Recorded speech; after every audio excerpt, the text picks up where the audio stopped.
A filosofia ocidental, na forma que ela assumiu em nossa cultura, foi inaugurada por Sócrates, Platão e Aristóteles. Esses três filósofos gregos acreditavam que é preciso encontrar a explicação da realidade do mundo nele mesmo, e não na religião ou na mitologia. Questionavam assim a validade do pensamento mítico. Para Sócrates, Platão e Aristóteles, o primeiro compromisso imposto pelo exercício do conhecimento é o compromisso com a verdade, tal qual ela se revela ao homem que aplica a razão na sua descoberta. A filosofia grega nasce como um esforço de superação do pensamento mítico, guiada pela ideia, pela intuição genial dos gregos de que esta explicação sobre os fenômenos, sobre os dados da nossa experiência, deveria ser encontrada na própria natureza das coisas. Não na intervenção dos deuses, na vontade arbitrária dos deuses, mas era possível, através do investimento da razão, do trabalho da própria razão, encontrar essa explicação imanente na própria realidade do mundo. A filosofia grega buscava a superação racional da mítica, afirmando a condição do homem como fundada numa essência, imutável e eterna, perfeita em si mesma, mas comprometida por seu vínculo à matéria. A ideia é que cada ser traz em si mesmo, traz dentro de si mesmo, um conjunto de características permanentes que define a identidade desse ser. E todo o seu comportamento, todo o seu modo de ser decorre dessa essência. Por isso, da gente dizer que para eles o agir segue o ser. Ou seja, cada objeto, cada ente, cada indivíduo vai agir de acordo com a sua própria natureza. Todo o esforço da filosofia, além de conhecer todos os objetos do mundo, era de conhecer também a natureza humana, porque era em função desse conhecimento da natureza humana, dessa natureza que era uma substância que constituía assim uma essência definitiva, é que nós podíamos aquilatar também a justeza, a correção, a procedência do comportamento humano. O que a filosofia grega está trazendo é exatamente esta capacidade que o homem tem de direcionar o seu comportamento, de direcionar a sua ação, exatamente a partir do conhecimento que ele vai ter da sua natureza. A filosofia, surgida assim como tentativa de explicar racionalmente todos os aspectos da realidade, nasce simultaneamente como proposta de educação dos homens. O filósofo não fica meditando sozinho, ele sente a necessidade de compartilhar suas descobertas, suas reflexões, suas críticas. Os gregos, justamente nesse momento, não percebiam e não valorizavam muito as influências que as circunstâncias, que o ambiente causava sobre o nosso comportamento. Mas, de qualquer modo, o que é importante observar é esta ideia de que esta natureza é o critério maior para os seus valores, para a sua ação e, consequentemente, é o caminho, é o parâmetro da sua educação.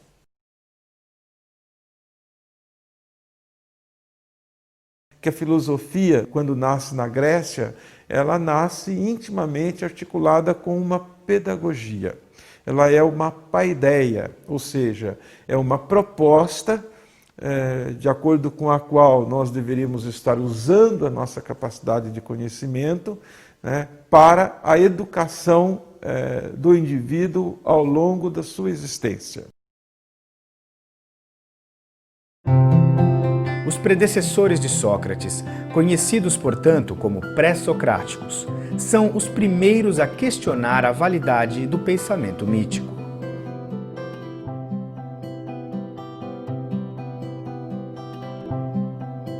Este processo, esse movimento importantíssimo e revolucionário para aquele momento, começa com os assim chamados os filósofos pré-socráticos. Com os poucos recursos científicos, digamos assim, que eles dispunham naquele momento, eles conseguem unificar a experiência humana, unificar esta grande manifestação do real, atribuindo a um determinado elemento físico a responsabilidade pela natureza de todos esses objetos. Todos os seres, todos os objetos têm uma arqué, ou seja, um princípio originário. Uns acham que é a água, outros que é o fogo, outros que é o ar, outros que é a terra, outros que é o infinito.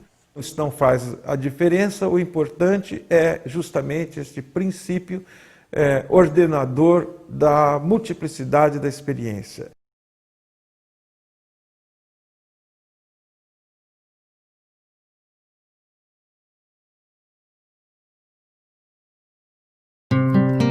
Entre os pré-socráticos estavam os sofistas.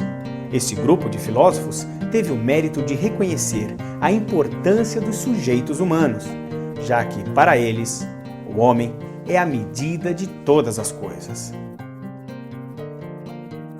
Mas enviesaram esse princípio ao defenderem que isso legitimaria o homem a buscar apenas seus interesses particulares.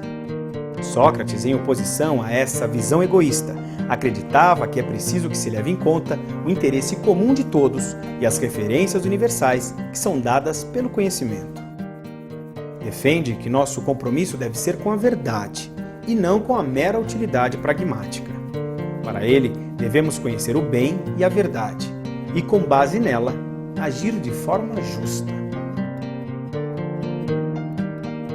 Sócrates vai ver na posição dos sofistas um pragmatismo muito grande, um grande convencionalismo, e a busca de um conhecimento muito interesseiro, sobretudo para as finalidades políticas daquela época, e vai propor, ao contrário, o uso do conhecimento única e exclusivamente compromissado com a busca da verdade. Com Sócrates, a filosofia então se transforma literalmente numa grande pedagogia, né? Na formação da juventude, na formação dos espíritos para o exercício do conhecimento.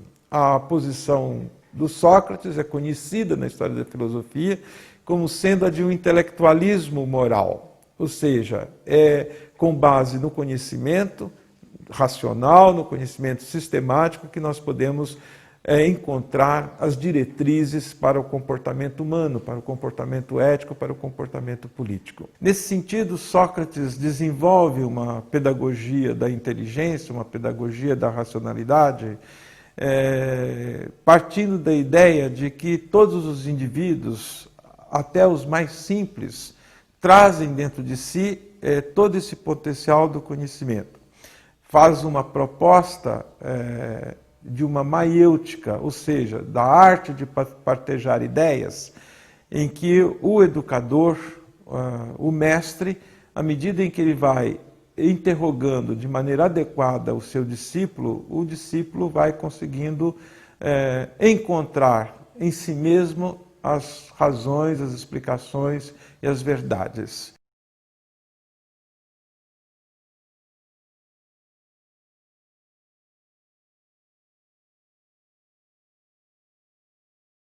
Isto custou caro a Sócrates, que foi condenado pela sociedade ateniense exatamente por estar propondo esta educação revolucionária da juventude, que obviamente ia contra as propostas e as ideologias vigentes que decorriam da mentalidade mítica que ainda resistia ao avanço da cultura grega naquele momento.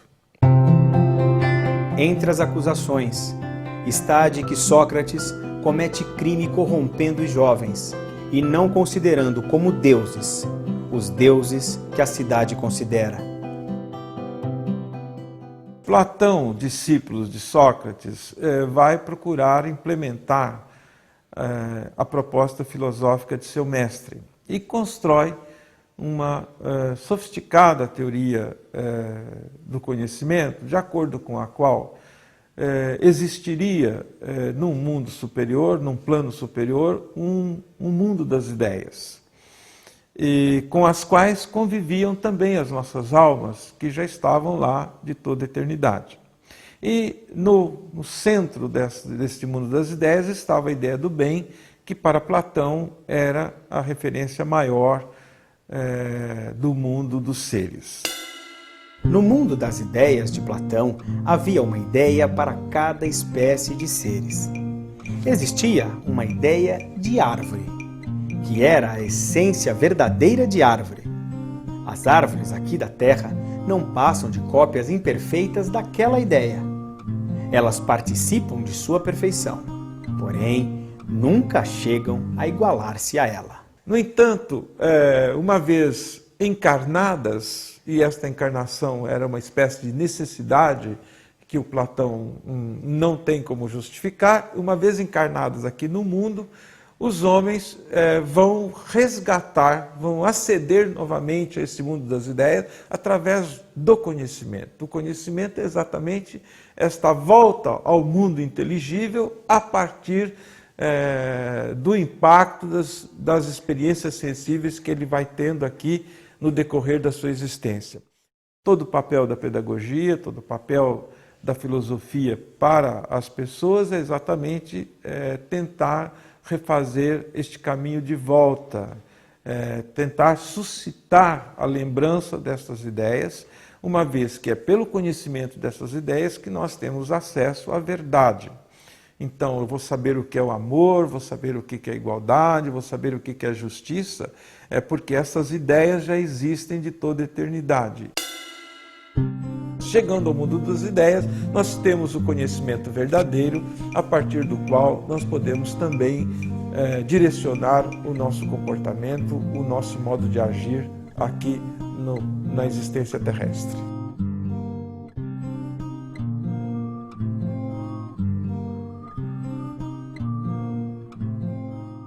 Contrapondo-se a seu mestre Platão, Aristóteles defende que todo ser traz em si mesmo sua própria essência, realizada no mundo natural.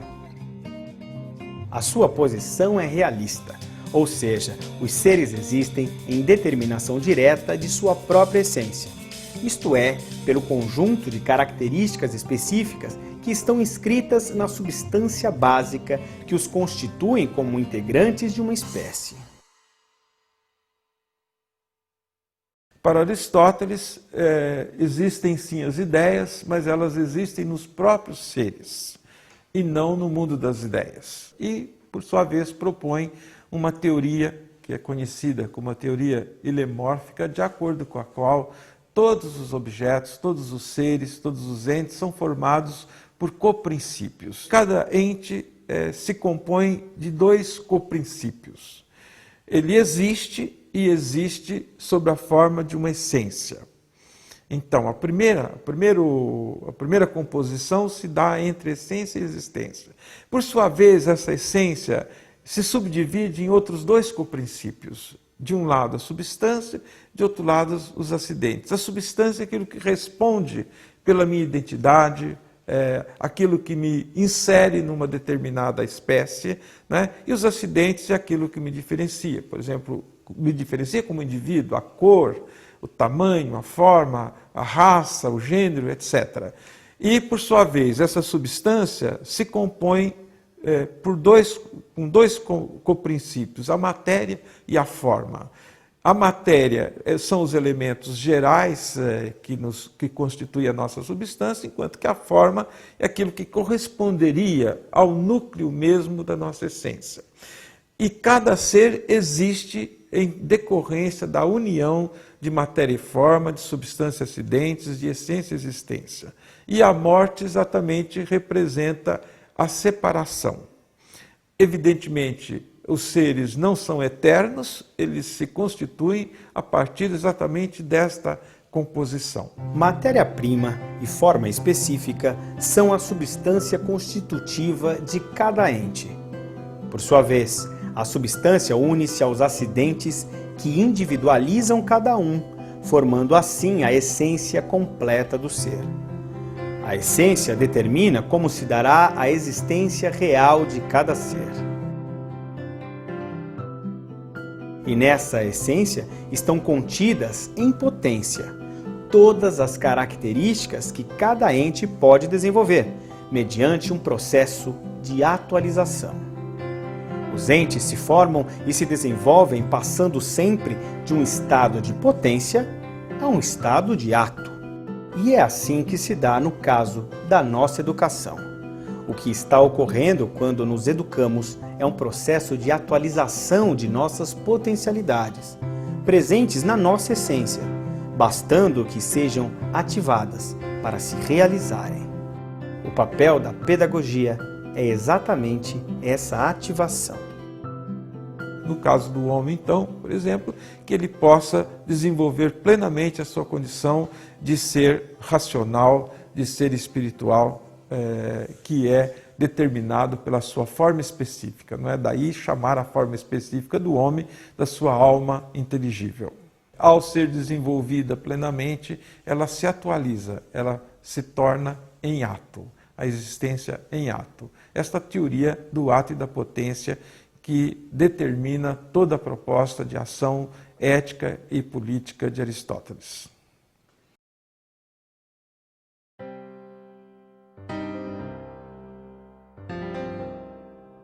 A expansão do Império Romano por terras banhadas pelo Mediterrâneo fez com que duas culturas, até então isoladas, a judaica e a grega, entrassem em contato. Um encontro que provocou importantes mudanças nas concepções de mundo. O cristianismo entra em cena com sua síntese cultural, originando-se como movimento social e religioso. O cristianismo incorpora os princípios fundamentais do pensamento grego. Através do cristianismo, esses princípios são legados ao Ocidente. Com as conquistas do Império Romano e a universalização do mundo mediterrâneo, esta filosofia grega vai ter papel importantíssimo na constituição da cultura ocidental. E é nesse momento, no início da nossa era, que vai entrar em cena também o cristianismo, que vai fornecer os principais educadores, os principais formadores da sociedade, da nova sociedade europeia que vai se constituindo. Santo Agostinho nasceu e cresceu no norte da África, então sob domínio dos romanos. Filósofo, teólogo e bispo da Igreja Católica, serviu-se da filosofia platônica para apoiar a teologia e a moral cristãs. Santo Agostinho faz a releitura da filosofia de Platão, incorporando seus elementos idealistas à luz das categorias do pensamento cristão. Nesse sentido, introduz a ação criadora de Deus, que cria deliberadamente as almas humanas, e o mundo das ideias, na verdade, é o mundo da consciência divina. Para Santo Agostinho, o nosso conhecimento não se dá por reminiscência, já que não convivíamos com o mundo das ideias, mas se dá por iluminação. É através da iluminação da consciência divina que a consciência humana é capaz de chegar ao conhecimento das ideias. Santo Tomás de Aquino, frade dominicano e teólogo italiano, buscou elaborar uma síntese entre aristotelismo e cristianismo. Sua obra monumental tornou-se a própria referência filosófica da teologia católica. Por sua vez, Santo Tomás de Aquino, já no século XIII, vai fazer uma leitura cristã da filosofia de Aristóteles, introduzindo fundamentalmente o elemento da criação divina.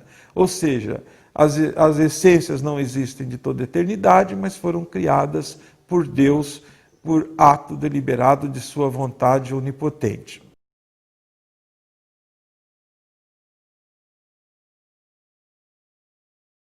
Unindo o pensamento platônico e o pensamento aristotélico com os princípios teológicos do cristianismo, forma-se uma grande pedagogia, a chamada escolástica, que é a grande responsável pela nascente cultura escolar que ocorre na Europa antiga e medieval.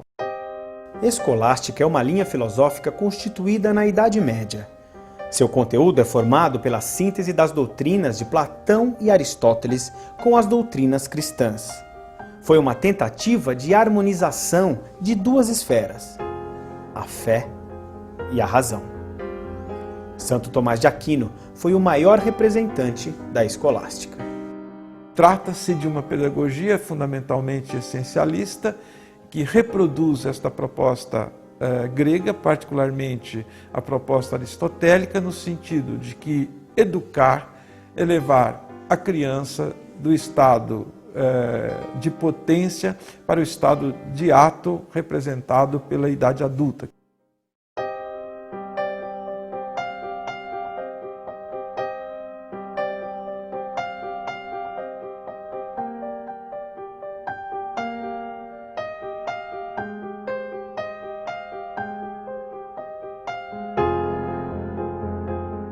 Durante toda a Idade Média, o pensamento filosófico e o pensamento pedagógico estarão profundamente marcados por estas premissas da filosofia grega. Nós estamos diante, novamente, de uma filosofia essencialista, ou seja, e particularmente no caso do homem, o que importa é agir de acordo com a essência humana, com a natureza humana, que é justamente conhecida através do processo de abstração, do processo do conhecimento. Uma vez conhecida essa natureza humana, nós podemos deduzir com razoável tranquilidade quais são as diretrizes para a nossa ação ética no plano individual e para a nossa ação política no plano coletivo.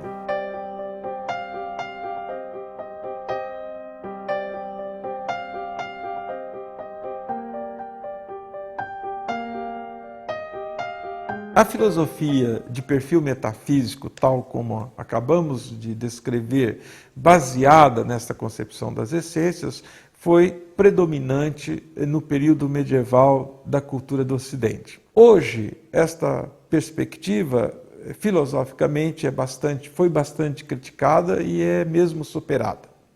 No entanto, não se pode perder de vista que ela teve uma importância muito grande na constituição da tradição cultural do Ocidente. Haja vista, por exemplo, a importância da participação da pedagogia dos jesuítas, por exemplo, na formação da cultura brasileira. Certamente hoje nós não pensamos mais em termos de essências. Hoje nós temos uma ideia bastante diferente, mas a tarefa da filosofia, a missão da filosofia, o papel da filosofia continua sendo o mesmo, que é diante deste espanto que nós temos frente à própria existência, de procurar o seu significado. Se é verdade que não mais explicamos as coisas e o homem pela perspectiva da filosofia grega, continuamos enfrentando ainda hoje os mesmos problemas enfrentados por esses primeiros filósofos. Continuamos buscando respostas para eles até hoje. Por exemplo, somos mesmo capazes de conhecer a verdade? Como organizar a cidade, a polis, para que possamos viver de forma digna? Quais são os nossos principais problemas? Qual é o sentido da vida? As respostas filosóficas formuladas pelos homens ao longo da história mudam muito, mas as questões que as fizeram brotar permanecem. E, igualmente, a educação continua com o mesmo desafio, que é de levar o homem a partir dessa sua experiência, a partir de sua experiência histórica, a encontrar os caminhos mais adequados da sua existência, de forma que ele possa ter uma existência melhor, se realizando, se tornando mais feliz.